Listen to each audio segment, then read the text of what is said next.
AI is here, whether we like it or not. And ChatGPT isn't even the only one. Turns out Google also wants to replace us in the workforce. So let's see how good Gemini is by having it tell us a story.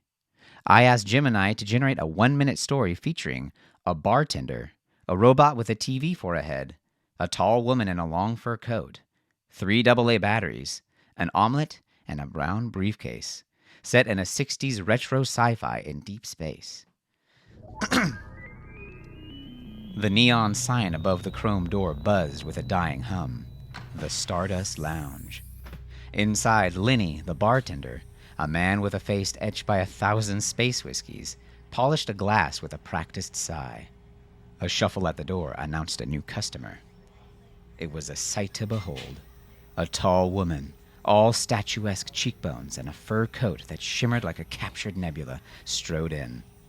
Beside her clattered a robot, its head a flickering black and white TV displaying static. 3 AA's for the tin can here, the woman purred, her voice like starlight. And an omelet for me, sunshine. Lenny raised an eyebrow at the robot, then rummaged in a drawer, producing 3 batteries emblazoned with a radioactive insignia. As he cracked a couple of glowing eggs, the static on the TV head sputtered to life, revealing a malfunctioning game show host. The woman chuckled, a sound like wind chimes in a meteor shower. Not on the tiles, Stella? Lenny inquired, expertly flipping the omelet. Stella winked. Intergalactic negotiations can be a drag, Lenny. Brown-nosers and bureaucrats everywhere. She gestured to the briefcase. Worn brown leather scuffed at the corners. This one might just put the whole chromite trade deal in the bag. The robot let out a series of blips, and a pixelated image of a rocket taking off flickered on its screen. Stella sighed.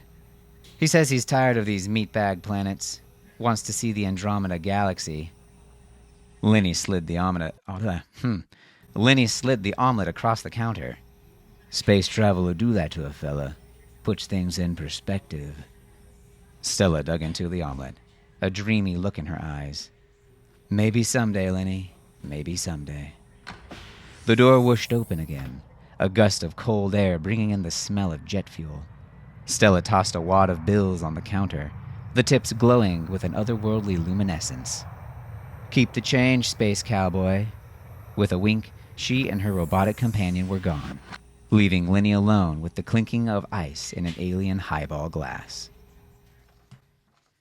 Boy, was that cliche. Let's do it again.